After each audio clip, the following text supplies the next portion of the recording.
Ravi de vous retrouver sur les antennes de la télévision nationale. Au sommaire de ce journal, la sécurité frontalière. La ville de Siguiri était récemment à l'honneur pour abriter un forum sous-régional en ligne de mire, le modèle guinéo-malien, pour inspirer d'autres pays de l'Afrique orientale, l'Éthiopie et le Kenya. Le Comité national de réseau d'Afrique de l'Ouest de laboratoire de biologie médicale vient de tenir sa première réunion pour le compte de l'exercice 2025. Plusieurs sujets étaient à l'ordre du jour, notamment le rapport des activités réalisées sur le terrain. Et puis le quotidien Horaï a créé au lendemain de l'indépendance de notre pays à 64 ans, plus d'un demi-siècle d'existence que ce journal étatique compte célébrer. Le personnel et les responsables préparent activement cette cérémonie solennelle. Voilà pour les titres. Bonjour à tous et bienvenue dans ce 13h. Tout d'abord, le ministère du Travail et de la fonction publique œuvre à instaurer un climat de confiance durable entre les acteurs du secteur. Après 6 mois d'intenses travaux, le pacte national de stabilité sociale pour la croissance et le progrès a été soumis ce mercredi pour validation technique des mandats tripartites par le Conseil national du dialogue social. C'est la dernière étape avant la signature du document par le gouvernement, le syndicat et le patronat. Mamadi Ternakamisoko, reportage. En octobre 2024, le Premier ministre Amadou Ouri sait officiellement les travaux d'élaboration du Pacte national de stabilité sociale pour la croissance et le progrès social. Depuis, sous la houlette du ministère du Travail et de la fonction publique, les techniciens se sont mis à la tâche. 6 mois après, le Conseil national du dialogue social soumet le document à la validation technique des mandats tripartites, gouvernement, syndicats et patronat. Notre pays, pour la première fois, va disposer d'un document dont le contenu est un condensé des principales préoccupations du monde du travail guinéen. L'ossature du pacte est bâtie autour de 7 axes stratégiques, déclinés en des priorités et présentés sous forme de tableaux, comportant des colonnes avec des responsabilités pour chaque priorité. Nous allons les examiner minutieusement durant ces 2 jours pour aboutir au texte final devant être transmis au gouvernement dès la fin de nos travaux pour organiser la cérémonie de signature. C'est le gage du développement que nous ambitionnons. C'est le gage de croissance sociale que nous ambitionnons. Comme vous le savez, il n'y a pas de développement, il n'y a pas de travail sans paix. Et pour arriver à la paix, il faut le dialogue. Fruit du dialogue et du compromis, ce pacte est un instrument essentiel de pacification du milieu du travail en Guinée. En souscrivant à l'élaboration et à l'adoption d'un pacte de stabilité, le mouvement syndical guinéen a démontré sa disponibilité en faveur d'une paix sociale durable dans notre pays. Il a, dans ce sens, privilégier le partage des responsabilités des différents acteurs du monde du travail pour construire une Guinée forte et prospère sur la base de la justice sociale. La CGI se réjouit de voir que les préoccupations de notre communauté d'affaires ont été intégrées dans le processus d'élaboration de ce pacte. Nous croyons fermement qu'une croissance durable passe nécessairement par un secteur privé fort. La validation de ce document et sa signature prochaine sont des priorités du gouvernement guinéen afin d'instaurer un climat de confiance durable entre les acteurs du monde du travail. Je vous le disais dans les titres, sécurité frontalière, la ville de Siguiri était récemment à l'honneur pour abriter un forum sous-régional en ligne de mire, le modèle guinéo-malien pour inspirer d'autres pays de l'Afrique orientale comme l'Éthiopie et le Kenya. Un nouveau plan d'action est adopté pour assurer en permanence la sécurité au sein des frontières africaines. Diamokaba, compte rendu. Entre la Guinée et le Mali, la coopération bilatérale se solidifie. Ici à Siguiri, très proche de Bamako, la capitale malienne, un nouveau rendez-vous annuel regroupe les acteurs à tous les niveaux. Ensemble, ils renouvellent leur engagement pour intensifier la lutte contre les conflits. Une vingtaine de personnes formant une délégation venue de l'Afrique de l'Est, précisément du Kenya et de l'Éthiopie, pour venir rencontrer les cadres guinéens et maliens chargés des questions de frontières pour échanger les expériences. Cela signifie que la politique de paix, d'unité et d'intégration Ces échos au-delà même de nos frontières.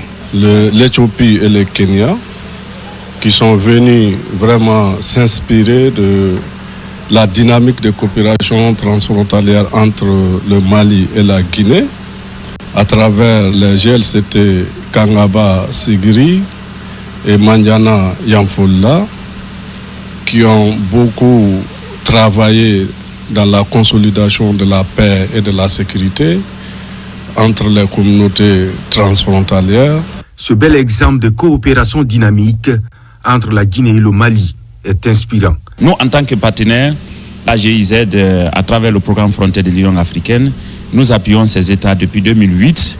C'est aujourd'hui une fierté pour nous de voir que ce produit est en train d'être bien vendu, est en train d'être bien demandé à travers le continent. Et pendant l'atelier, nous avons appris quelque chose qui est très fondamental que nous allons partager avec nos différentes communautés de l'Afrique de l'Est.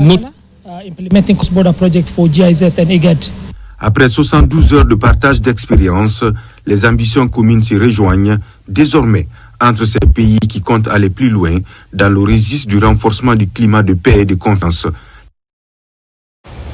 Dans le registre de la santé, le service orthopédique du centre chirurgical interarmé du camp Kamayenne vient de réaliser la toute première opération d'arthroplastie en Guinée, une prouesse chirurgicale qui marque un tournant décisif dans le développement de la médecine orthopédique nationale. Adjudant Abdulkader Kamara, correspondant de la presse militaire. Le service orthopédique du centre chirurgical des armées du bataillon d'infanterie de camp Kamayenne franchit une étape historique en réalisant sa première intervention d'orthoplastie en République de Guinée. Cette opération chirurgicale a été menée avec succès par une équipe dévouée de médecins militaires. Madame Kourouma, bénéficiaire d'une prise en charge du Fonds d'indulgence et de développement, est la première patiente à subir cette intervention dans le pays. Le but de l'intervention, c'était d'enlever faire éco-process-là et là, remplacé par cette surface articulaire par un implant prothétique, par une prothèse totale de genou. Alors c'est ce qu'on a fait. On a fait une prothèse et ici on a mis les prothèses. On est satisfait du résultat. On voit que le membre est mieux axé qu'avant. Et je pense que c'est parfait. Dès demain, la dame, elle peut se lever pour commencer à décliner. On a eu beaucoup de facilités quand même et qui ont été notées. Moi, par contre, je rendrai compte à ce cheval et qui, peut-être, ils pourront aussi apporter d'autres aides à ce sujet.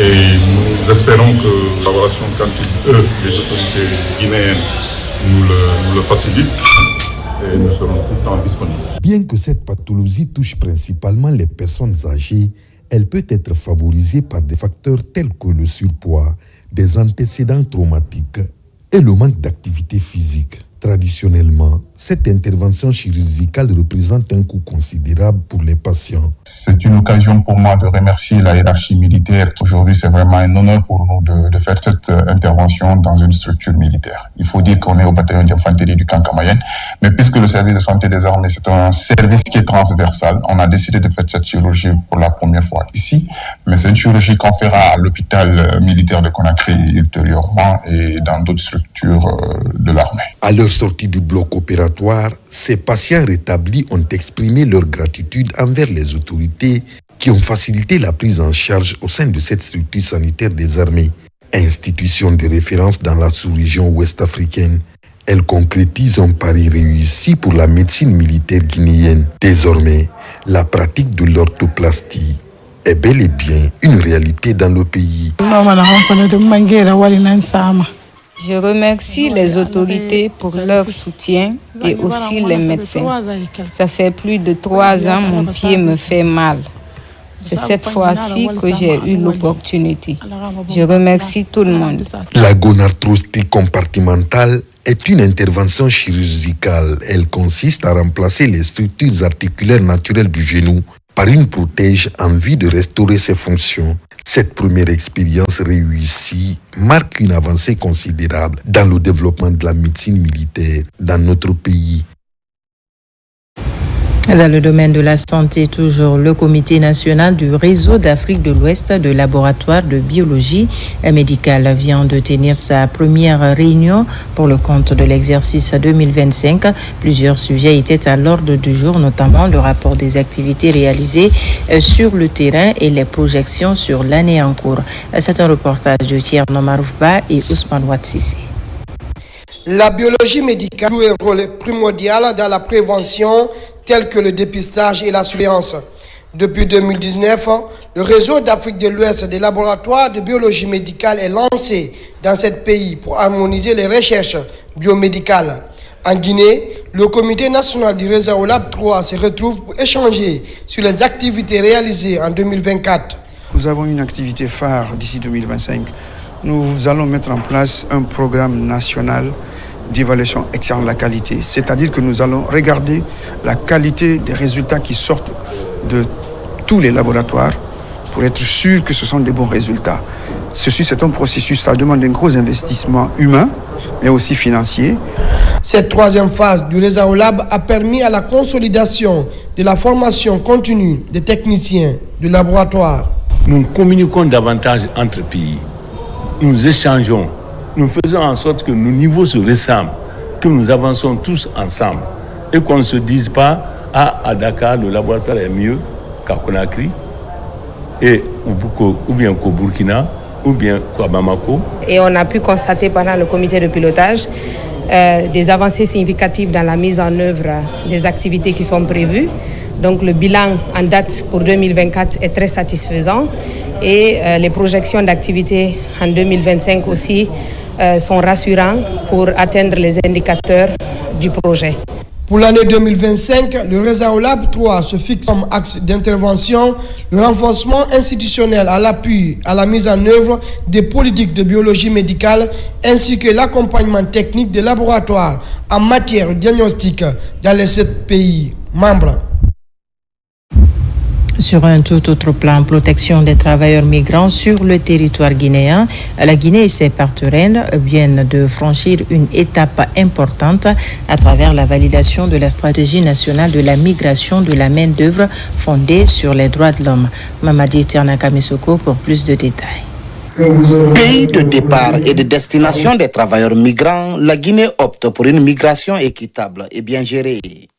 Avec l'accompagnement de ses partenaires internationaux, le pays s'est doté d'une stratégie nationale de la migration de main-d'œuvre fondée sur les droits de l'homme et sensible au genre. Un consensus est enfin obtenu entre les acteurs et le document final est validé par toutes les parties à l'issue de ces 2 jours de travaux à Conakry. La stratégie que vous avez validée aujourd'hui permet de poser des fondations solides, tout d'abord pour renforcer le cadre juridique et institutionnel, mais aussi pour améliorer la protection sociale et les conditions de travail des personnes migrantes.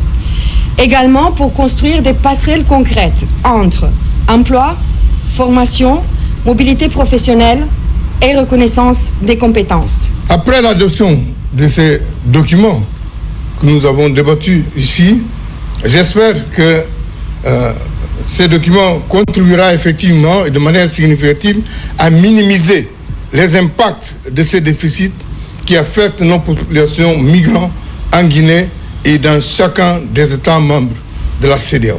L'Organisation internationale du travail, à travers les projets appui à la libre circulation des personnes et à la migration en Afrique de l'Ouest et renforcement de la gouvernance de la migration de la main-d'œuvre dans les secteurs de l'agriculture et du travail domestique agridome, accompagne techniquement le ministère du Travail et de la fonction publique dans ce processus. La formulation de la présente stratégie s'inscrit dans la dynamique de la signature en février dernier du programme Pays de promotion du travail décent 2025-2029 pour la Guinée, auquel j'ai eu le privilège de participer.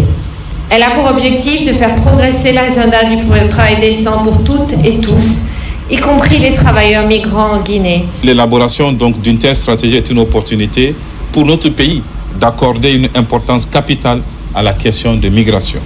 Elle renforce la coordination entre les différentes institutions.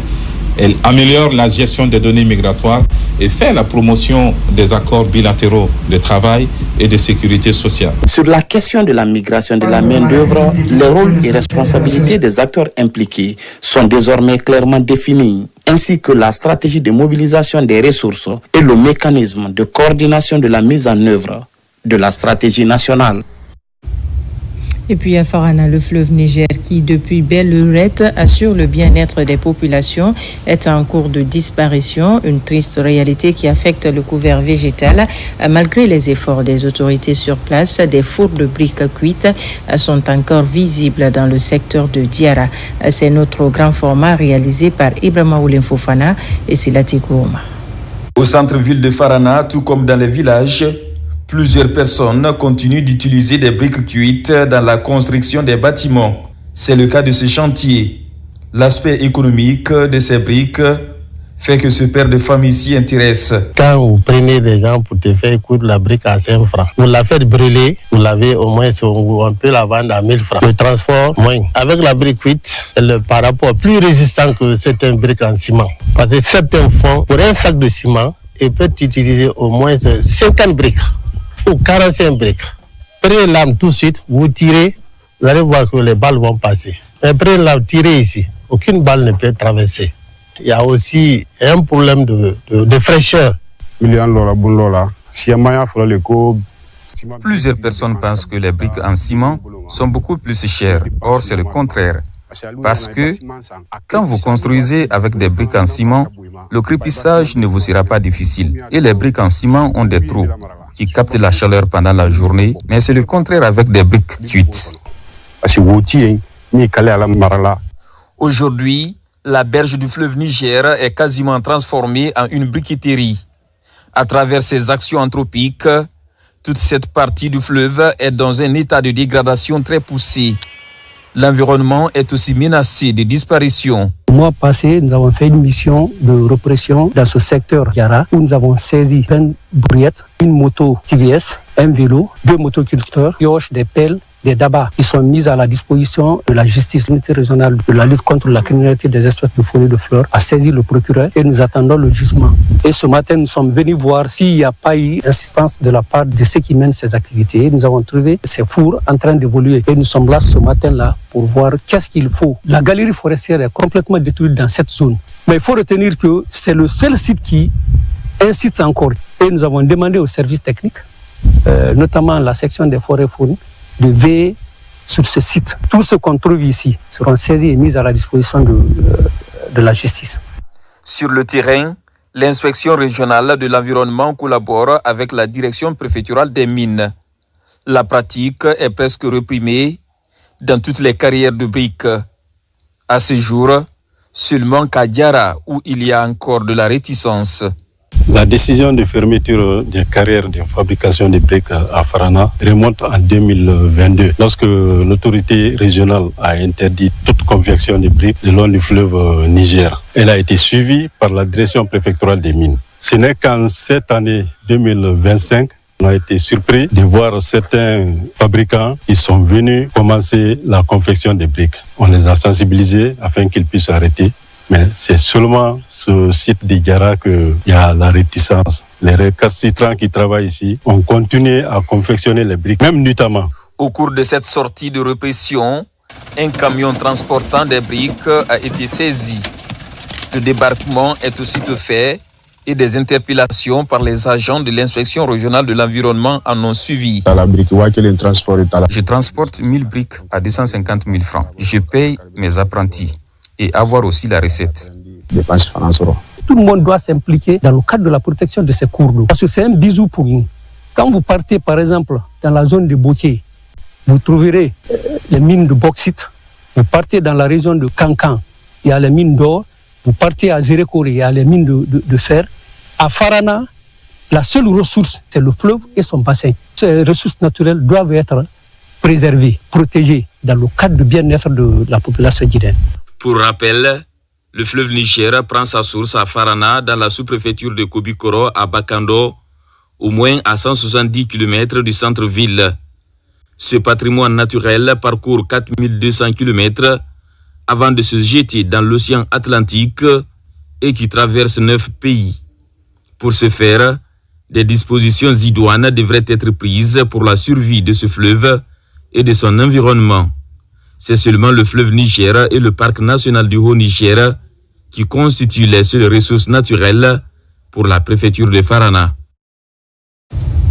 Parlons à présent de transparence dans les industries extractives avec cette réunion du comité de pilotage de l'ITIE Guinée. L'objectif est de renforcer les pratiques qui visent à promouvoir la transparence dans le secteur minier guinéen, aussi permettre aux populations de bénéficier des retombées de l'exploitation minière de façon juste et équitable. Mamadou Alpha Baldé. Pendant que la Guinée renforce et diversifie son secteur minier, le pays reste déterminé à maintenir la transparence dans son secteur extractif.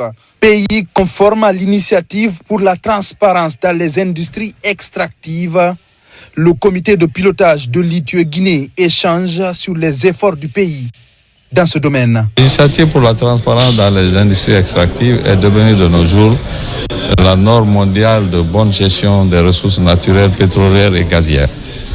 Donc la Guinée a adhéré à cette initiative en tant que pays minier par excellence en avril 2005 pour améliorer, n'est-ce pas, la gouvernance dans le secteur minier et permettre l'amélioration de la qualité de vie des citoyens. Cette réunion du comité de pilotage se tient en présence de représentants de l'ITIE à l'international.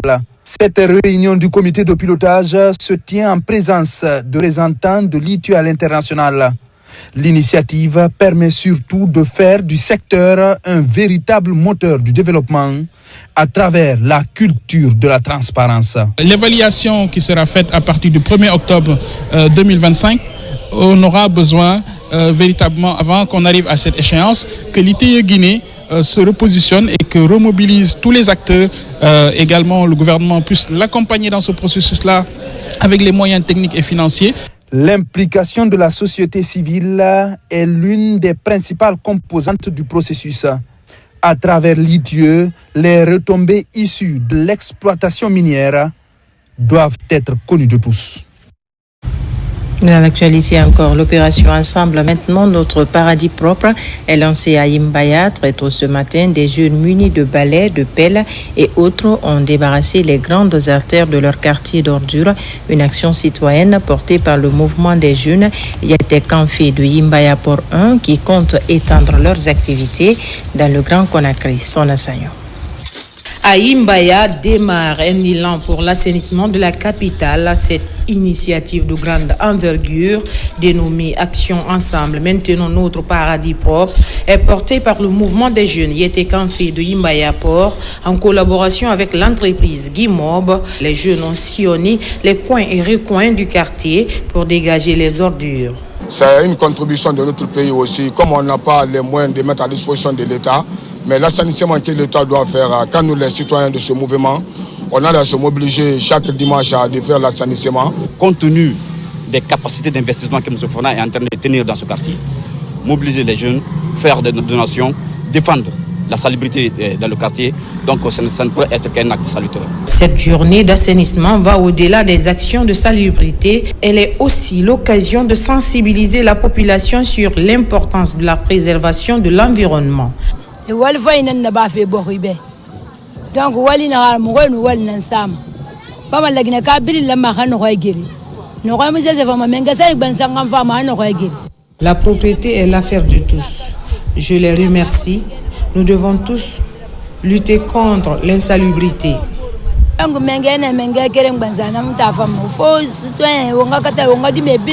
Le mouvement des jeunes Yetekanfé compte élargir cette action citoyenne à travers la capitale.